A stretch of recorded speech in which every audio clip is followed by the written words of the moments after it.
local tournament scene, maybe a bit more time playing on Wi-Fi, streaming a bit, trying to recapture his love for the game.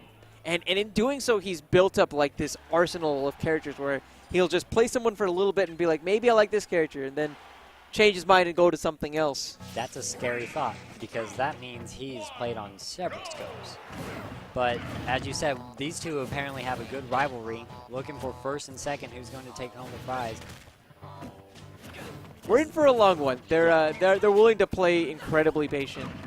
These are two players who are willing to use the clock as an alternate win condition and play so passive.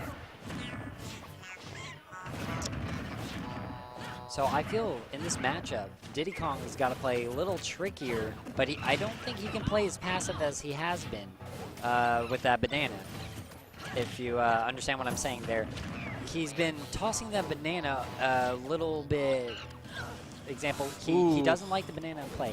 The SD. That's unfortunate. Definitely not how you want to start things off. And the thing that banana does really well in this particular matchup is it gives you a way to approach consistently without fear, because banana at a distance can't be witch-timed, and if it does get witch-timed, you don't get the slowdown effect with it. I was feeling the same way, and especially with Bayonetta, such a terrifying character, knowing that you can get comboed right off that roof or right off the edge of that map. We see, I mean, the first day it came out, we saw Bayonetta compilations of 0 deaths. And ever since, Bayonetta's kind of had that staple. And I feel that Diddy Kong gets that confidence that he has to approach safely. And I think that that's what sets Diddy Kong apart from the rest of the cast in this game is for most players playing against Bayonetta, what makes it so scary is your low-risk, low-reward moves all of a sudden become high-risk, low-reward because of how devastating Witch Time can be. And so for Diddy Kong to be that character in the cast that still has a safe way to approach against a character who could be this iron fortress of sorts, it's definitely a boon and it's certainly a blessing. It is a tool to use and abuse in this matchup. Looks like we are down to one stock here. He had the double nair and calling out the air dodge. Bayonetta seemingly having infinite jumps, but do you feel that was spaghetti, or it was more of avoiding each other? The last hit of that heel slide. Yes. And then mixed in with that banana. And I just think it was maybe in Denti's mind, he was just thinking, "There's no way he's going to do this right now." At the same time, he can actually use that as long-term conditioning here, where he's just going to stay by the edge at the exact same spacing and wait for AeroLink to commit before finding a counterpunch. Looks like Denti's trying to get some walls going. Ooh, tense moment between the two. They're trying to see which one's going to make the bad option first, or the unsafe option, I should say. See, look at them just waiting. Do you see the patience on both of these players? They're looking at each other like, you know you want air dodge. Yeah. You know you want to roll. It's the moments before they say draw in a duel, and they're just staring each other down. Wow. Denti's recovery skills are very good. If you notice, he's been avoiding that witch time every time. And that nair, he's been getting just around it with that cannon. It looks like he's resorting to that more than his monkey flip now. Yeah, I think that the biggest thing is the jetpacks give him a layer of control that the monkey flip doesn't necessarily do for him. And the whiffed grab. It looks like he was baiting that out, trying to get the late back air into, well, double back air. So even with the SD there, actually, AeroLink's Bayonetta is able to take that first game against Denti. That's a scary thought. Looks like Denti's probably going to have to rethink some measures here. Yeah, maybe even reach into the pocket, pull out perhaps the cloud. The mean pocket cloud, as everybody knows. You got to have one. Yes, but unlike most people, he mained cloud for a while, so there was no pocket involved. So a little scarier or less meme-worthy. A little bit less. A little bit less. Taking off, that looked like a shield snipe. Diddy Kong with no fear in the down air. And one thing, again, that Denti is looking to do is just constantly punish AeroLink on the landings. And so what you're seeing him do is kind of shark under the zone where AeroLink may possibly land. And he's just using these falling forward airs just to cover a particular area and make it so that AeroLink can't escape for free. Wow. Put the butter on it. Not taking stock, though. It looked so gorgeous, though. He called that monkey flip, and he called the kick half of it, too. Denti. Tense moment. Yeah, he was at the ledge there. Scariest feeling being in the disadvantage state with the Bayonetta standing on. How do you feel that option was right there? The barrel on the stage. You know, you have to do it sometimes just to keep your opponent on their toes.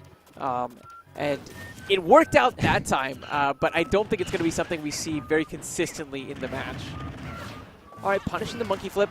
Interesting from AeroLink. You saw him go for the down air there, actually, to punish the air dodge. Something I noticed, he's done that a couple times. Earlier against the Lamb, he tried to call air dodge and slightly off edge, and he called it, but it looked like Corm was just a little too far, solid DI, and, you know, well, missed. Do you see the spacing on this Diddy Kong forward airs? It's pristine. It is very good. And when that forward air is spaced that well, you honestly feel like there's absolutely nothing you can do about it. Fortunately, Bayonetta is one of the characters that can do something about it. If you see AeroLink maybe get a handle on the timings and the consistencies in which Denti does commit to the forward air, we could possibly see a witch time coming out here. Of course, he is going to have to angle it, I think, a bit differently, maybe put his back to him so that when he commits to witch time, he can maybe get it into the cartwheel, because otherwise he's going to witch time and actually like cartwheel backwards and be out of range of the forward air. So that's kind of all the things that Denti's thinking about with his spacing, I believe, with the forward air in general, and how he's going to be positioning it here. Oh, but AeroLink's known for catching side Bs, catching his side B when you jump a little too much. It looks like he was searching for it, but Diddy Kong, a little horizontal there from that forward air. The command grab. Denti showing that he's doing a lot better than last game, despite the SD. Bayonetta taking the win. Oh, not quite. Not quite. Commentator's curse. We saw that Denti was really keeping up again with AeroLink toe-to-toe, but AeroLink, again, able to just etch out the wins. And it's something that's unique, I think, about his Bayonetta is how he throws out these smash attacks, right, in the neutral game. And it's calculated. It's so calculated. He hit me with a couple surprise ones mid-game, and I was surprised. I didn't expect a forward smash mid-jump. But I think it's something that he has to worry about, seeing how Bayonetta's smash attacks are very low priority. So Bayonetta can clank with this most stupidest of stuff. It's almost painful to look at when you see that forward smash clank with somebody's, let's say Ryu's Hidoken. Just clanks with it. She's now in lag from trading with the move. Yeah, it has one of the, I think, some of the most range of any F smash, but it gets beat out by so many things because I think it's considered an article. Did you see that movement off of Denti? He threw and forward aired in almost the same instant. He threw short hop, caught the banana, and then forward aired all in the same motion, but it was within several frames of each other. He's certainly practiced his ledge coverage, that's for sure. But it looks like the neutral game is a kind of scary thought. Yeah. They're both trying to figure out what can they do to get in. Looks like the patience off Denti is holding out. Interesting, actually, option from AeroLink, perhaps predicting a spot dodge on his descent down, going for that witch twist seemingly out of nowhere, and Denti choosing instead to go for the roll. And that's the thing that we need to talk about with this matchup, again, is just how well these two players know each other and know their playstyle. This reminds me really of playing against your brother in a lot of ways, right? I understand that. That sort of head-to-head matchup where you can look at maybe past records and things like that and really throw them out of the window, because it really is, in that particular moment, about who's ready to play more than the other. Yeah. Whoa, going in for a really risky move, but is able to get the early up special out and save himself. thinking now that they both know each other so well, this might give AeroLink a little scarier perspective, seeing how we know he likes to smash attack in neutral. If he knows what, like that, if he knows what Denti's doing, that smash attack's going to come out. It's going to be a scary sight. Yeah, it would be good to close the stock out with. But like we said, with Diddy Kong playing the slow and steady game, just getting these hits over and over again, Denti has taken this lead, and he's really widened the margin. Looks like AeroLink's almost tiring out. It's not that he's getting sloppy, it's that he's getting impatient almost. Yeah, and I think a lot of that honestly deals with the tool set that Bayonetta has. It's a character that's super effective, especially in the early and mid game. But in the late game like this, that's what you need. You need to find the back air. And if you don't, you have a long, long ways ahead of you in terms of actually being able to close out the stock at a high percent.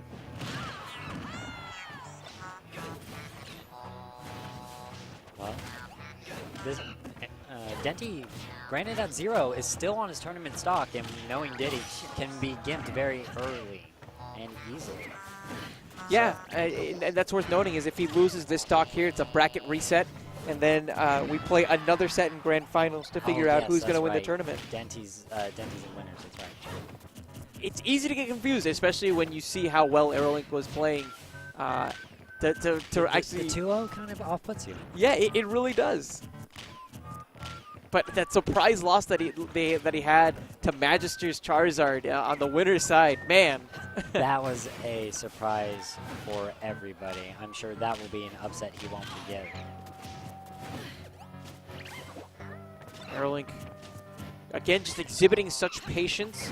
Looks like he's gained his fear of Diddy Kong back, and he's now trying to hold out a little longer. And that's what he's trying to do, is just playing so non-committal that he wants to force Denti to overextend, but Denti didn't do it.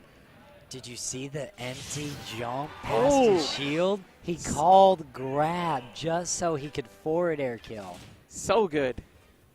Excellent play, excellent play. So Denti actually getting onto the board here. And now maybe starting to find his groove. We saw that AeroLink was trying to play a type of game style where he would be playing non-committal to force his opponent to make a committal move so he could potentially do a witch time and find a very large punish afterwards. But like we said before, Denti is also so good at playing AeroLink's style of gameplay, and he's going to need to on this stage in particular. This is an absolute favorite of Bayonetta's.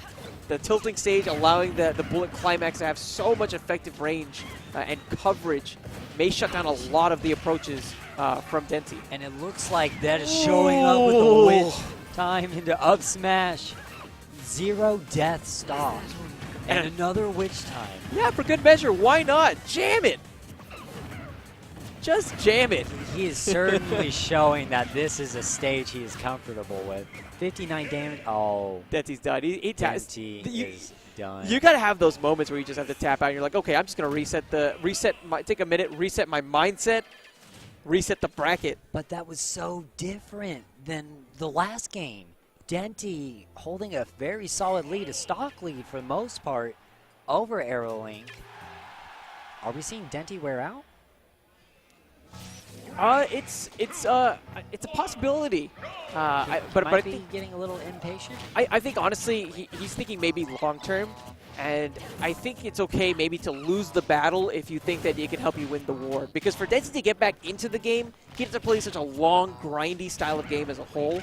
That is true. Even if he did win his next game, he still has another to go through, and he could not make a mistake. After all, this is. Both of them are very good players, and if he did make that mistake, then bracket reset would happen anyway. All that extra work is just kind of gone. Well, let's see if holding out the bold move. Yeah, the barrel shenanigans. Usually we see them crash directly onto the opponent for the extra bit of splash, but Denti just content going right through. Dealing the solid damage too. Yeah. Any damage is good damage. This is what you do against Bayonetta, is you just force the Bayonetta player to approach rather than the other way around. Yeah, and I made that mistake earlier. First game, I forced approach. And then second game, no. I mean, that's what happens whenever those forced approaches happen, is you get caught in these ridiculous combo setups. And it's just pain, man. It's brutal. It hurts. Yeah, just the unending fear of the Bayonetta or the Diddy Kong just wailing on you because you are in the disadvantaged state. Diddy Kong holds that banana, you are in the disadvantaged state. You are jumping around, Bayonetta below you, you are in the disadvantaged state. You just have that never-ending feeling of fear, and these guys being able to play through and know that they are putting the fear in each other. I mean, you see them respecting the banana, respecting the side Bs, the recovery, the witch time. Because if they don't, that's their stop. Forward throw from AeroLink.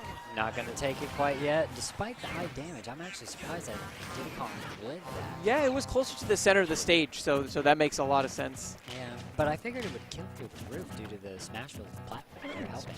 Possibly. Good DI off of Denti. Now Denti just trying to find the area to retort. He's at max rage right now, so he's certainly cooking if he finds a knockdown. Of course, that would result in him actually having space to work with, and AeroLink just isn't giving him that space. You're seeing Denti actually putting himself in a bad position off stage just to have room to pull the peel out. That's how pressured he feels, and it's not going to pay off. AeroLink getting that first stock again. It looks like, though, Denti, knowing that all he needs is a little more damage in a throw or a banana to smash attack, and that's stop.